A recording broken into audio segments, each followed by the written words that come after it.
A Confraría de Cabo de Cruz, contra as cordas, a entidade precisa dun crédito para sobrevivir, xa que a falta de actividade extractiva impide xerar ingresos, o que levou o Pósito a unha situación límite.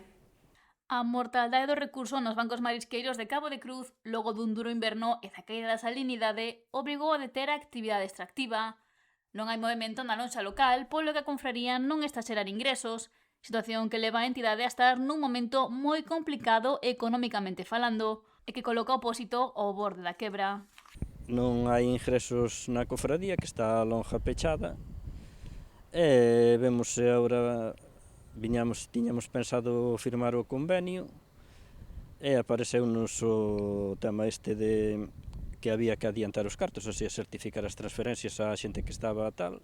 Entonces por eso aplazamos o asunto do convenio. Entonces estamos buscando financiación, temos que buscar financiación e, claro, a situación da cofradía é a que sabemos todos, e entón os bancos son escépticos a darnos a financiación, por eso estamos así a cousa un pouco parada sobre o convenio. Xa que lamenta que agora mesmo non teñen moita máis alternativa sobre a mesa. Temos que consultar aí a outros bancos e a ver o que estudian o noso caso, pero non che podo adiantar máis. Estamos á espera do que decida se o banco nos dá a financiación, pero a cousa está complicada, ao non ter ingresos.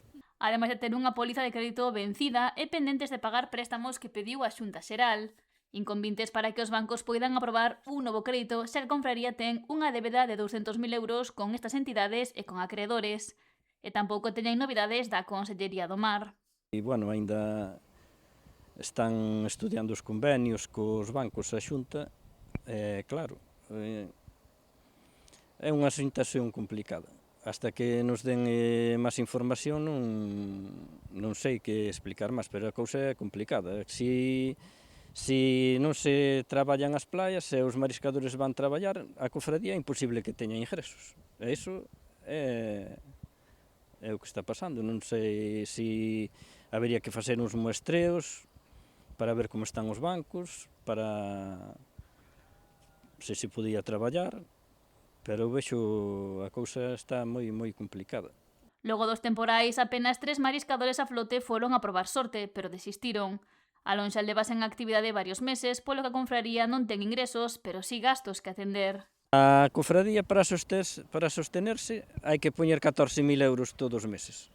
O sea, Seguridade Social e nóminas de traballadores, que están traballando 2 persoas na oficina, 3 vigilantes, a Seguridade Social dos que están no ERTE e gastos de varios que hai todos os días.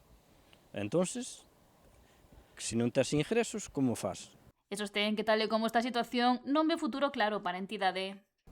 Polos números non se ve que haxa moita, porque o convenio tamén só temos nel o primeiro mes había 4 persoas, agora hai 7 persoas, entonces do convenio, ejecutar o convenio, é que está a cousa moi complicada. Hai profesionais de baixa e outros no cese de actividade, polo que poucos mariscadores e mariscadoras poderían adherirse ao convenio.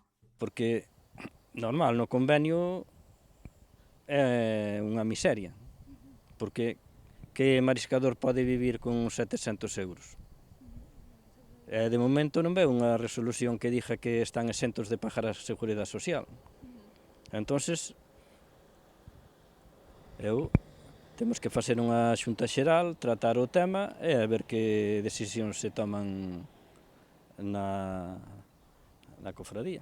Unha situación que podería desembocar no peche da confraría. Se siga a cousa prolongándose así meses e meses, por exemplo, hasta outubro, sin ingresos, non sei o que pasará, porque quen vai a soster a poñer os 14.000 euros todos os meses? Os socios.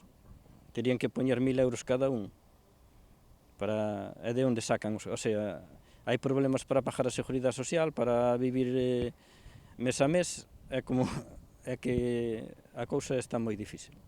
A confraría solicitou a Mar poder realizar mostraxes para coñecer a situación dos bancos marisqueiros e no caso de que haxa recurso de tamaño comercial, volver a retomar a actividade.